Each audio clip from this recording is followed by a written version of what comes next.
TV में और मैं हूं आपके साथ शिप्रा। भोपाल नगर निगम का बजट महापौर मालती राय द्वारा 3306 करोड़ रुपए का पेश किया गया। महापौर के प्रथम बजट को जहां एक और सत्ता पक्ष ने काफी जनहितैषी बताया, तो वहीं विपक्ष ने इस बजट की निंदा की है।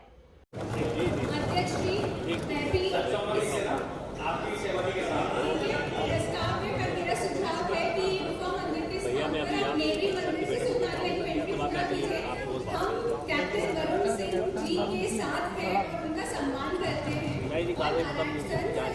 नरहरिदास जी का भी सम्मान करते हैं, इसलिए लोगों को परेशानी ना हो, सुझाव है। बाकी हम इस संग्रहालय खोलने का प्रावधान रखा गया है ताकि हमारे बच्चे वहाँ बैठकर रानी कमलापति और राजा भोज के विषय में जानकारी हासिल कर सकें। रोटी, कपड़ा और मकान प्रत्येक नागरिक की आवश्यकता रहती है। व्यक्ति चाहता है कि हम अपने स्वयं के घर में रहें, इसलिए हम अपनी सारी जिंदगी अथक प्रयास मेहनत करते हैं, परंतु जानकारी के अभाव के चलते आवास के लिए ऐसी कॉलोनियों में भूखंड खरीद लेता है जो शासन के निर्धारित नियमों के अनुसार नहीं बनी होती है। ऐसी कॉलोनियां पूर्णतः अविकसित होती हैं। ऐसी पिछड़े क्षेत्रों की अविकसित तथा अर्धविकसित बस्तियों में अधोसंरचना उन्नयन कार्य हेतु नाला नाली उद्यान सामुदायिक सुविधाओं का निर्माण हेतु राशि 7,912 लाख प्रावधान किया गया है। सामान्य अध्यक्ष महोदय, बजट में भोपाल में अभी एकमात्र ऑडिटोरियम रविंद्र भवन है, जिससे शहर वासियों को सामाजिक, सांस्कृतिक और धार्मिक आयोजन करने में परेशानी होती है। अब शहर के विभिन्न स्थानों पर आधुनिक तकनीकी से सुसज्जित कन्वेंशन सेंटर का निर्माण किया चाहिए। ये कन्वेंशन सेंटर बहुत उपयोगी होंगे, जिनमें बड़े सांस्कृतिक, सामाजिक और धार्मिक समारोह भव्यता के साथ संपन्न हो सके। बृहद सम्मेलन केंद्र की स्थापना हेतु रुपये 1,000 लाख का प्रावधान किया गया है। सामान्य अध्यक्ष महोदय, मुझे ये पता है कि 1 लाख 1 करोड़ में ये भवन नहीं बन पाएगा, लेकिन हम किसी काम को, कोई अच्छा काम होता है तो हम पहले उसे शुरुआत करें और जब हमें इसकी राशि कम लगेगी तो आगे जाकर हम उसकी राशि बढ़ाकर और इस सेंटर को पूरा करने का प्रयास करें। अभी हमने इसलिए कम राशि रखी है कि किसी अच्छे काम की हम शुरुआत कर सकें। शुरू करें क्या? तो एक मिनट आप लोग कंप्लीट कर लो पहले।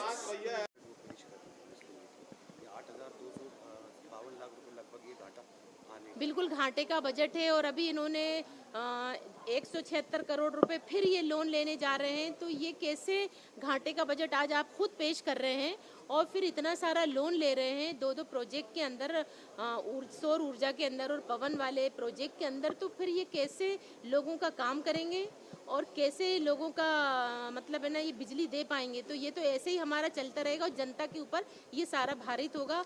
और हाउस फॉर ऑल का जो लेकर आए, तो पहले भी 203 करोड़ रुपए का बजट हाउस फॉर ऑल का आया था कि हम सब लोगों को, गरीब लोगों को घर बनाकर देंगे। क्या उन गरीब लोगों को घर मिले?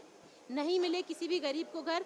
जो अधिकारी थे और जो मतलब है ना बड़ी अप्रोच वाले लोग थे, उनको वो घर मिल गए और गरीब वहीं का वहीं है। गरीबों के हित के अंदर ये बिल्कुल भी भोपाल शहर की जनता के हित में बिल्कुल ये बजट नहीं है। ये बैठक थी बजट के अंदर, अभी जो हमने महापौर जी का वक्तव्य सुना उसके अंदर ऐसा कुछ भी नहीं आया कि महापौर जी ने भोपाल शहर की जनता के साथ में न्याय किया हो। जैसा हम पेपर के माध्यम से सुन रहे थे कि हम भोपाल शहर की जनता के साथ में न्याय करेंगे, ना तो इसके अंदर कोई महिलाओं के लिए, मेयर साहब ने बोला कि हम महिलाओं के लिए ये करेंगे, और ना नगर निगम के जो कर्मचारी हमारे पूरे भोपाल शहर को साफ रखते हैं उनके लिए कोई प्रावधान इस नगर निगम के बजट के अंदर नहीं है। और जो मेयर साहब ने अपने जीतने से पहले संकल्प जारी किए थे 22 बिंदुओं का कि हम शहर की लाइट व्यवस्था ठीक करेंगे, हम शहर की जो बिजली की व्यवस्था है वो ठीक करेंगे, पानी की व्यवस्था ठीक करेंगे, जो सीवेज सिस्टम है वो ख़राब है उस सिस्टम को ठीक करेंगे, वो कोई भी घोषणा इस बजट के अंदर उन्होंने नहीं की। एक गोलमाल सा जो उन्होंने बजट पेश किया है, एक राशि रख दी है कि 1000 लाख रुपए, 200 लाख रुपए, 500 लाख रुपए। तो अब इतने कम बजट के अंदर कैसे भोपाल शहर की जनता का विकास होगा? और ये उस बजट के अंदर ये भी तंबी की गई है कि टैक्सेस जो हैं वसूले जाएं, तो आप क्या टैक्स ले नहीं रहे? पूरे भोपाल शहर की जनता से नाजायज़ टैक्स ले रहे हैं, बिना बताए, जनता के बिना ओपिनियन के आपने टैक्स बढ़ा दिए हैं। जबकि आपने जीतने से पहले ये प्रॉमिस किया था भोपाल शहर की जनता से कि हम टैक्स कम कराएंगे, जैसे ही हम महापौर बनेंगे तो टैक्सेस को कम करेंगे।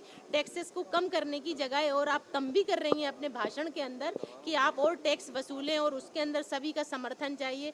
आप लोगों को, जो लोग टैक्स दे चुके हैं और जो दे रहे हैं नगर निगम की तरफ से, वहां तक से गलत तरीके से नाजायज वसूली की जा रही है, जो हम बिल्कुल उसके पक्ष में नहीं हैं। आपने भी आपत्ति की ना है कि जो नेता प्रतिपक्ष है उनका और आपका उनका आपस में कुछ मामला है? हमारा कोई पर्सनल हाँ, नगर निगम के अंदर एक भी कोई ऐसा अधिकारी बता दीजिए मुझको जो 25 दिवसीय और उसको अधिकारी बना दिया है। जब कमर साकिब 25 दिवसीय अधिकारी है, मैंने उसकी फाइल पढ़ी है, तो मैं तो उनका मुद्दा उठाऊंगी। और मेरा किसी से पर्सनल नहीं है। एक अतिक्रमण अधिकारी झूठी FIR करता है, वो अतिक्रमण अधिकारी नहीं है, 25 दिवसीय। तो ये क्या जायज़ है? भोपाल शहर की जनता के लिए बिल्कुल जायज़ नहीं है। वो किसी की भी रिपोर्ट करता है, इसलिए हम तो कार्रवाई ऊपर तक जाएंगे और करेंगे। उन्होंने कहा है, देखिए, कमर साकिब एक दैनिक वेतन भोगी व्यक्ति है और इसके अंदर एक है ना, मंत्री के तहत राजनीति चल रही है और ये मंत्री के कहने से ही उनको बनाया गया है, अगर बनाते हैं तो। और यहाँ पर कमिश्नर साहब पूरी फाइल पढ़ चुके हैं, कमिश्नर साहब दबाव के अंदर हैं और ये हम कल ही वहाँ पर जाएंगे आयोग के अंदर, EOW के अंदर हम जाएंगे और ये शिकायत करेंगे कि एक व्यक्ति जो दैनिक वेतन भोगी है तो उसको आप कैसे अतिक्रमण अधिकारी बना सकते हैं, चाहे भले वो किसी भी जोन का हो। जब उसकी योग्यता ही नहीं है, जब उसको पद से हटा दिया गया है, तो फिर 60,000 रुपये पर मंथ उसको परमानेंट देने का कोई सवाल ही नहीं उठता।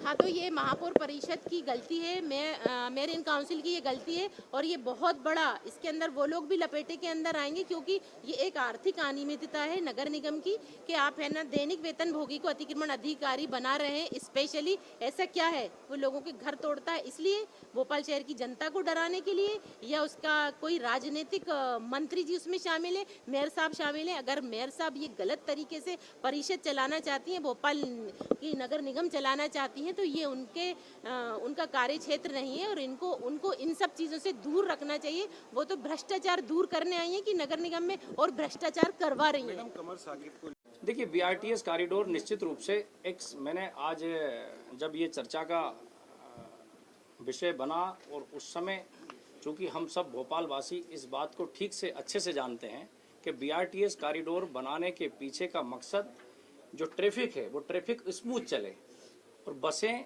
BRTS की बसें के लिए अपनी एक डेडिकेट लेन हो, इस उद्देश्य से BRTS कॉरिडोर बनाया गया था। इसमें अलग अलग परिवहन व्यवस्था के कैटेगरी बनाई गई थी।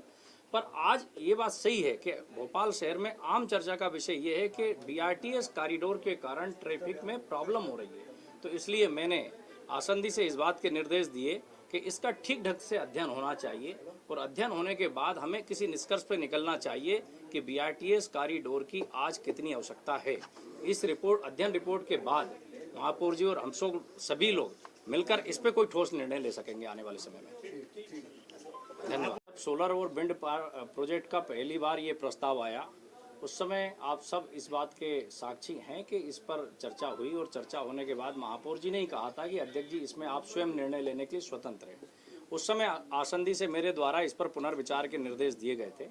किन्हीं कारणों से तकनीकी मुझे लगता उस समय एक त्रुटि हुई कि आयुक्त महोदय द्वारा MIC में पुनर्विचार कराने की बजाय वो एजेंडे में शामिल हो गया था, जबकि मैंने MIC में पुनर्विचार के लिए उस प्रस्ताव को लौटाया था और उसमें भी महापौर जी की सहमति के साथ लौटाया था, क्योंकि महापौर जी ने भी कहा था ये।